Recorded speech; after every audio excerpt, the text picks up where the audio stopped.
live. Good afternoon, fellow mortals. Even though this is a pre-record since we couldn't get our goddamn tech to work, we'll still make it great nonetheless. So this is Deidra and I, and we are going to be analyzing the episode of Coleman Hughes' podcast in which he speaks to Annaka Harris on the subject of consciousness. And we are going to say what we think. So without further ado,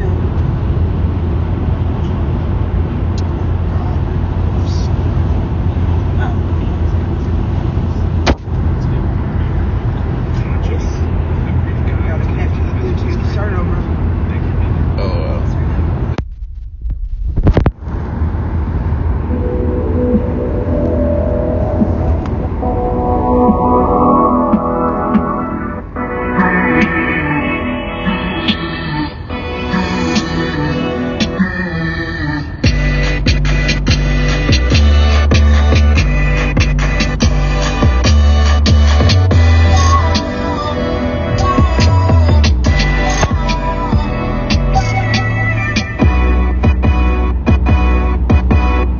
Welcome to Conversations with Coleman. Today my guest is Annaka Harris. Annaka is an author and editor, consultant for science writers, the author of the children's book I Wonder, and a collaborator on Susan Kaiser Greenland's Mindful Games activity cards. Today we're talking about her book, Conscious, A Brief Guide to the Fundamental Mystery of Mind. Thanks for being here. Thanks for having me. So, See you again. Yeah. Yes. Tell me how you got interested in the subject of consciousness. It goes back pretty far, actually. I really have been interested in it as a phenomenon for as long as... I actually didn't get to listen to this part the first time around. The part where she describes her childhood and her meditation in childhood, so that's really nice. Why? What do you mean you didn't get to listen to it? I mean, I was at work and it was playing and I wasn't listening while it was playing. I was doing something else, either fixing someone's phone, on my phone, or just in my head. Gotcha. Try to speak up a little when you speak, or at least not quietly. Okay. Remember? I've been talking more recently a little bit about my first when I first realized that there was something interesting and mysterious about the fact that we're having an experience, and that, and this is at a very young age. I was about 8 or 9 years old, and this first came in the context of severe migraines that I was suffering from, and there were a couple of times where the migraine went on for long enough that I was just kind of stuck in a very still position because any little movement would cause the migraine to be much more painful. For a long stretch of time, I actually don't know, but it was probably at least an hour, if not closer to 2. And other people, I've now spoken with other people who've had a similar experience in pain, and I think especially children. There's something, I think, more flexible about children's minds and brains, and when they're experiencing pain, I think there are just a variety of ways that they start searching for coping.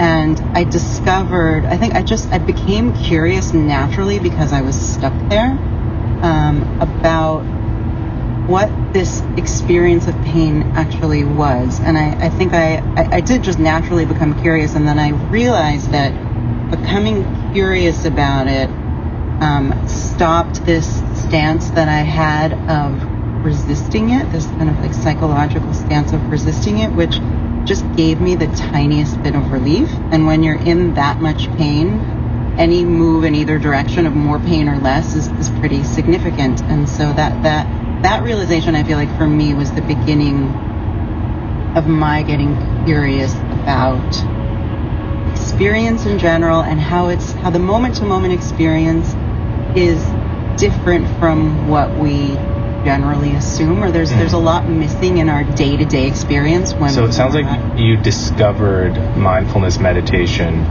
on your own as a child. Yes, and I think that's actually not so uncommon. Well, I mean, someone had to discover it. Yeah, right. Yeah, and presumably people have been discovering it all over the world for thousands of years. Yes. That's very cool. Yeah, and in my volunteer work, I teach meditation to children, and that was one of the main reasons why I wanted to, is realizing that I couldn't have possibly been the only one who came across this type of technique as a child, and that children are really available to learning that skill. So I didn't think we were going to talk about this first, but after having that initial experience of, for a moment, being... What skill? I missed it again. I remember her talking about how she couldn't move. She didn't actually name the skill, but it's masochism. Masochism? Yeah. What's masochism? Enjoying pain. It's a skill. It's inherent. What does that have to do with meditation? Everything. Meditation is... The purpose of meditation is to stand apart from the pain of and the confusion of existence. It's to purify yourself away from those things. What skill was she specifically talking about? Like, what was she talking about doing when she was describing the skill of masochism? Not moving? Not psychologically resisting the pain, because not psychologically resisting it lessens. How did she describe herself not psychologically resisting the pain? Almost literally in those terms. That's why I did. You want to rewind? I don't know if that's even appropriate. What?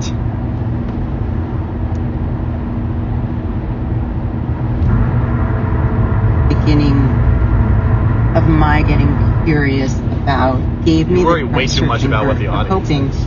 And I discovered, I became curious naturally. Well, I am an audience. So. Okay, well, the first rule of not being the audience is you do what you do. Yeah, and if that shit's shitty, that's a problem. I wouldn't like what's going on right now if I was listening to someone's shit. I just wouldn't. It's not professional.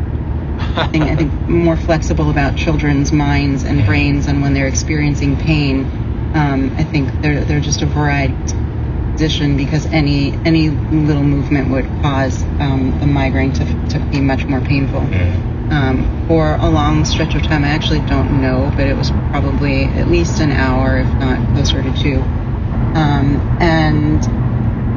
And other people, I've now spoken with other people who've had a similar experience in pain, and I think especially children. There's something, I think, more flexible about children's minds and brains, and when they're experiencing those become stuck in a very still position, because any little movement would cause the migraine to be much more painful. For a long stretch of time, I actually don't know, but it was probably at least an hour, if not closer to 2. And other people, I've now spoken with other people who've had a similar experience in pain, and I think especially children. There's something, I think, more flexible about children's minds and brains, and when they're experiencing pain, I think they're just a variety of ways that they start searching for coping.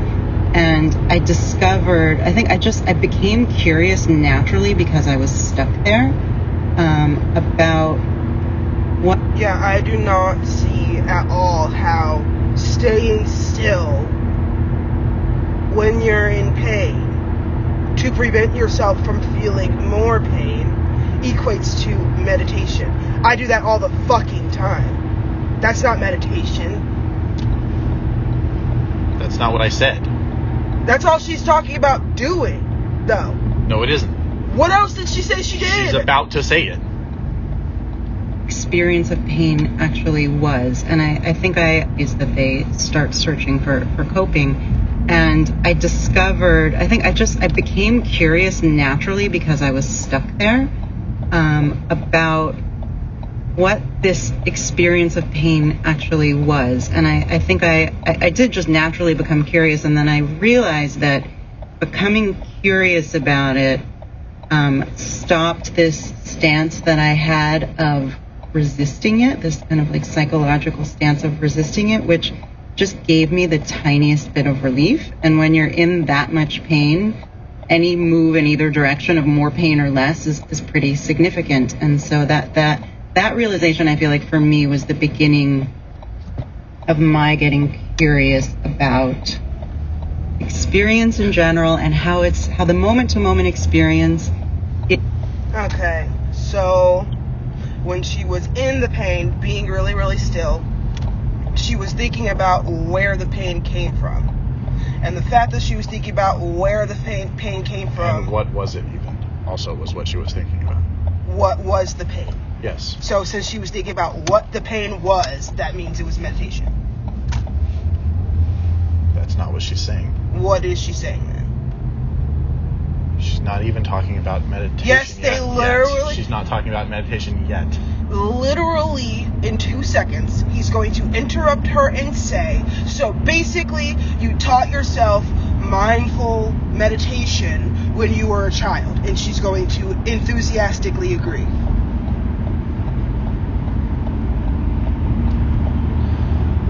Google the definition of meditation.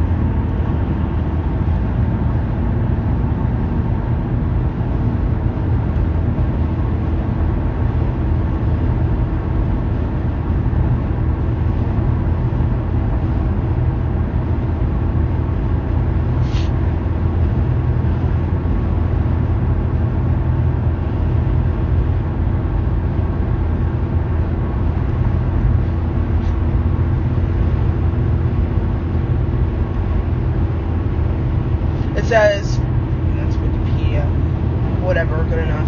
Meditation is a practice where an individual uses a technique such as mindfulness or focusing the mind on a particular object, thought, or activity to train attention and awareness and achieve mentally clear and emotionally calm and a stable state.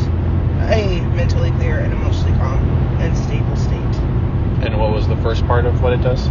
A practice where an individual uses a technique, such as blah, blah, blah, to train attention and awareness and achieve mentally clear and emotionally calm, a mentally clear, emotionally calm, and stable state.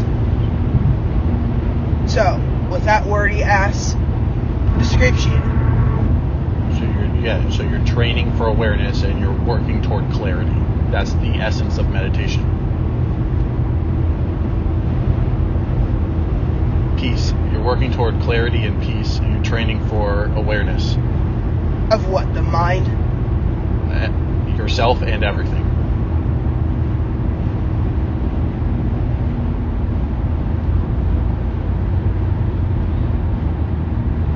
I don't know the definition of mindfulness, though.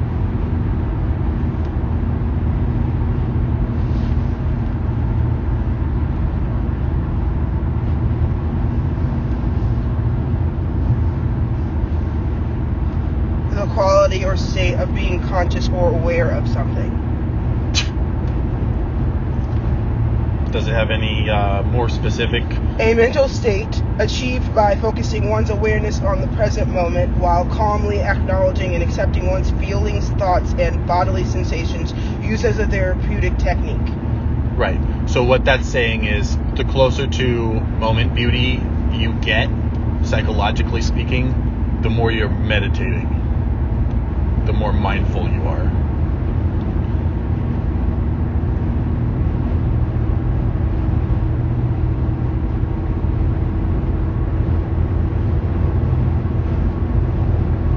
All these definitions are bullshit. Yes. And they don't make sense. And yet they describe objectively real things that do make sense.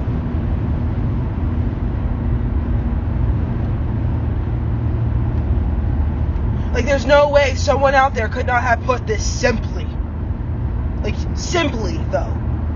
It is simple. It's just... Yeah, I know it's simple. They just didn't make it simple in the official definition. Their definition is simple enough. It's just that reality is quite complex. Also, most definitions, like you're saying, are needlessly complicated. But... this second definition is not simple enough.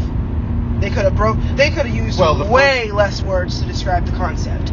Yes, but the reason that the second definition is too specific and too wordy is because it's the one we were actually looking for. The official definition of mindfulness is too broad to be useful in context. So they couldn't find some middle ground that accurately describes? They could have, but they didn't.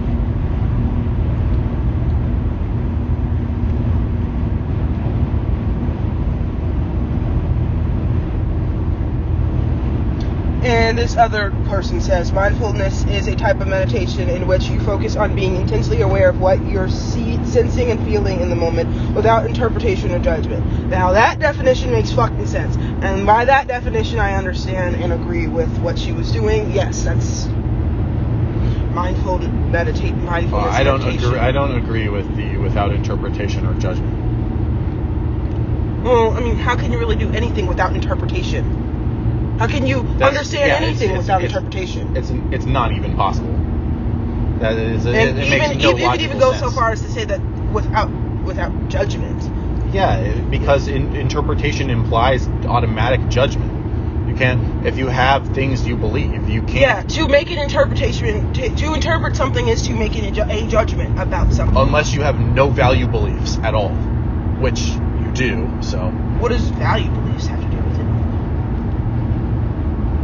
Well, the reason the interpretation automatically implies a judgment is because the interpretation is going to bounce off of your values. It's the combination of the data you're interpreting, your interpretation of the data with your pre-existing beliefs about what is right and wrong. Are you trying to say that you cannot interpret something without using your value system? Yeah. Yes. Okay. Yeah, I agree with that. And that's why judgment is automatic. Right, because your value system isn't a part of your interpretation, and your value system is a whole set of judgments. Yeah, so. Your judgment is nothing but your value system. Well, yeah. At least for the first part, the type of meditation in which you focus on being intensely aware of what you're sensing and feeling in the moment. Yeah, that's what. That's what she was doing. She was trying to do it. Yes, she was trying to do it without interpretation or judgment, which you should try to do. No, she wasn't trying to. She was actively trying to interpret it and judge it. Which is why I disagreed with that part of the definition. Well, what the salient. Well, then she's also contradicting herself. No, she's not. The salient part of what she said is that she was training her awareness. That's where what she said lines up with the definition.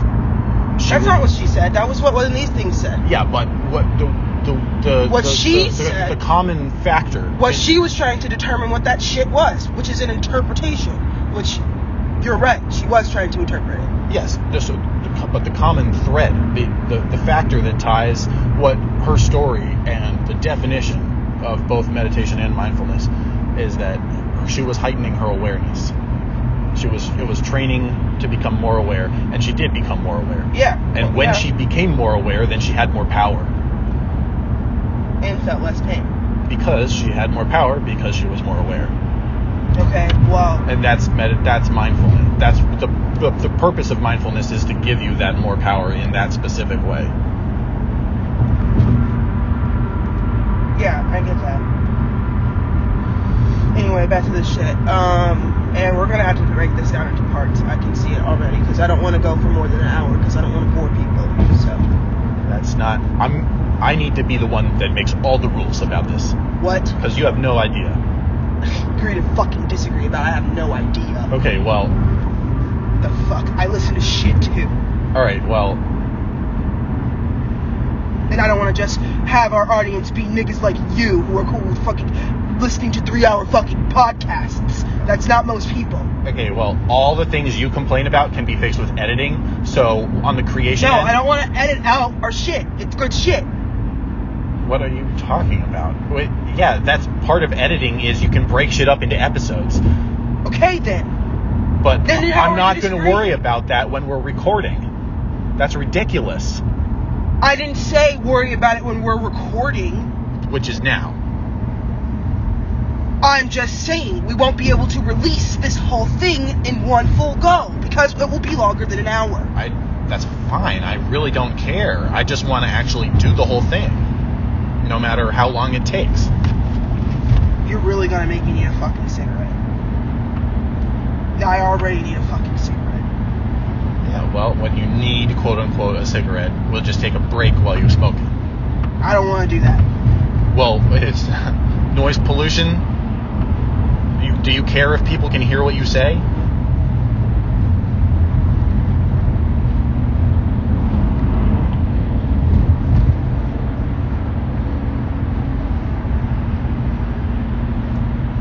This isn't the right place to do this. But it is when we have time to. I agree that we need to do it out at other times that are better, but this is a good thing for us to do in this time. No, it's not. Because I'm unhappy. And I'm gonna keep barking because I'm unhappy, which is not good content. I don't see why you wouldn't just take a break while you smoke a cigarette. Because I don't want to do that. When I smoke my cigarette, I want to be listening to this shit and talking about this shit while I'm calming myself. Okay, fine. We'll just do it. And who gives a fuck how bad the sound quality is? I'll speak the fuck up. There, how about that? I know you're capable. Uh-huh. Motherfucker, just do it.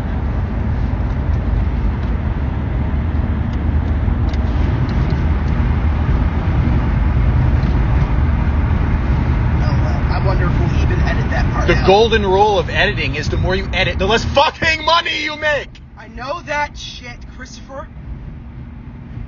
I'm just putting that out I'm there. just saying. That's just my 2 cents. Whatever. It's not a direct correlation, by the way. Of course not. That's everything you're describing right now are the exceptions that prove the rule.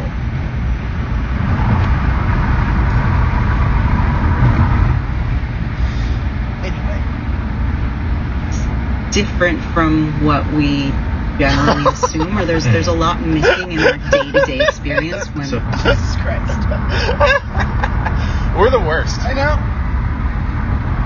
I would say you're the worst, but You're bad too. I would never belittle myself like that. I'm bigger than you, so if you're the worst, I'm worster than the worst. Curious about experience and LOL, look. This shit in the bottom right corner says, this is produced by 42. Or no, produced by This Is 42. Produced by This Is 42? Yes. As in 42, the answer to the ultimate question of life, the universe, and everything. That's the second time I've used that fucking shit today. And is that Coleman's branding? It's someone or he has a contract with. Oh, so it's a company he's affiliated with branding. Yeah. Huh. Who'd have thunk? Uh-huh. and how the moment to moment it can move in either Hashtag direction. stream about it. More pain or less is pretty significant, and so that realization, I feel like for me, was the beginning of my getting curious about experience in general and how the moment to moment experience is different from what we generally assume, or there's a lot missing in our day-to-day experience. So it sounds like you discovered mindfulness meditation on your own as a child. Yes, and I think that's actually not so uncommon. Well, I mean, someone had to discover it. Yeah. I would definitely agree that it's not so uncommon. At least from my experience, I know that I did. I never did that.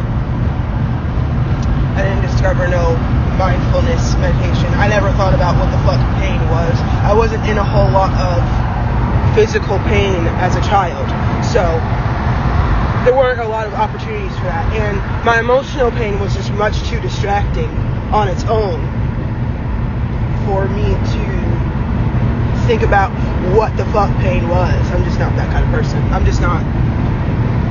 I had overwhelming pain as a child, and I am that kind of person, so that's how it happened for me. But it was emotional pain, not physical. Different strokes. And presumably people have been discovering it all over the world for thousands of years. Yes. That's very cool. Yeah, and in my volunteer work, I teach meditation to children, and that was one of the main reasons why I wanted to, is realizing that I couldn't have possibly been the only one who came across this type of technique as a child, and that children are really available to learning that skill. So I didn't think we were going to talk about this first, but after having that initial experience of, for a moment, being mindful, realizing that your pain could be attenuated by paying attention to it, did you go deeper into that? Did you try to replicate that other times you were in pain as a child? Yes, and actually I then realized that it was applicable to psychological pain as well, and that's the one place I'm sure there are times I use it that I just don't remember, but my strong memories are of being in difficult situations where I was very anxious, where something difficult was happening in my childhood, where I realized I could apply that same way of approaching it. And even I kind of had my own version of meditation. It would have been incredible to have actually been taught it as a skill by an adult, which is why I'm such a big proponent of this, because I was just kind of figuring it out on my own. But yes, no, I quickly realized that strategy could be applied to any kind of discomfort. Yeah. So we'll get back to how meditation links up. What strategy exactly? Thinking about what the discomfort is? When she says that strategy, she technically means masochism. Not resisting the pain. Yep. Making a conscious decision. To lean into it. Or at least... not lean away. Yep. See, it just doesn't factor in my brain, because every time that I have felt pain, I basically didn't have a choice but to feel that pain. There was really obviously there were things that I could do to make it worse, but... or better.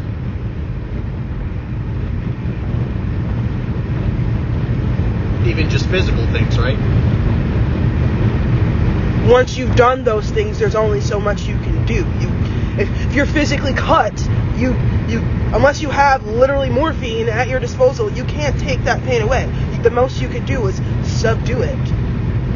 Right. And so once you get to that point, how does this even factor in? How do you get to what point? To the point where you have physically done as much as you can do to make the pain better.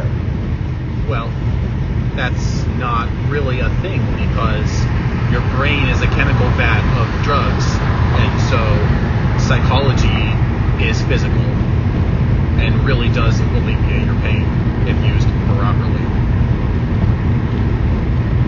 LOL. So if I get a headache and I'm like, technically you can decide not to feel the pain. In theory, yes. That's bullshit. Nope. I'm calling bullshit. You're wrong. It has limits. Everything does.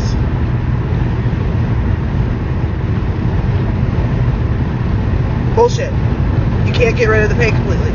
You might be able to distract yourself to not feel it as much. Sure. You can do that if you're meditating or not.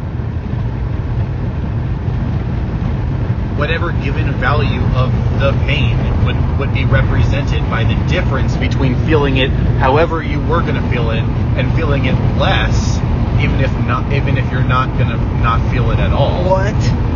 Reiterate. So you acknowledge that you can use psychology to feel less pain. I guess you can distract yourself from the pain. That's what I said. Okay, and then you are feeling less pain, right? Sure. And then the amount of pain that represents the difference between the pain you're currently feeling after using the psychological tactic versus before when you weren't using it. Nope, didn't follow. So first, you're in pain. Okay. And you're not doing anything, so you have a level 10 pain, let's call it. Okay. Okay. And then you use a psychological tactic, and now you have level 7 pain. Okay. Okay. And the 3 points of pain that you're not feeling because of using the psychological tactic is pain that's totally gone because of the psychological tactic. Okay. What's your point? I was addressing your point about that's bullshit. I said you can distract yourself. I don't see how that's different. I'm not saying it's different. What do you want?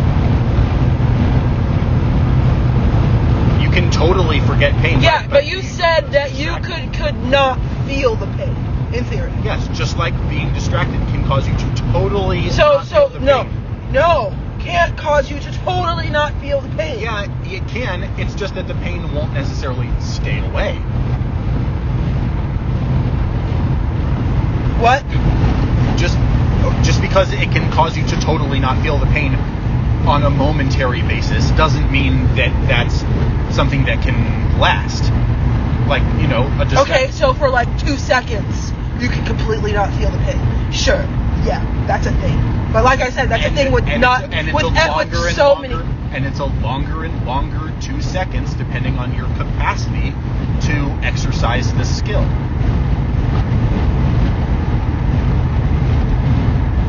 Get it? I guess. Okay. So, but that's just theory.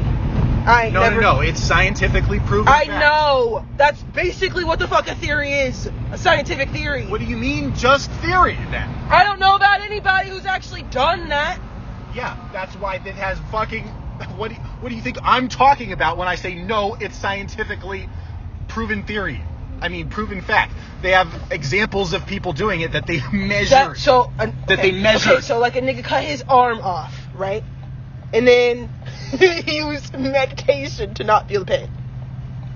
It's definitely possible. Well. Yeah, that would be some shit I would pay to see. They wouldn't do that actual experiment because that's retarded. Okay, well, they can simulate that level of pain. Obviously. That's what I want to see. LOL. You see niggas do that all the time. No, I don't. In anime.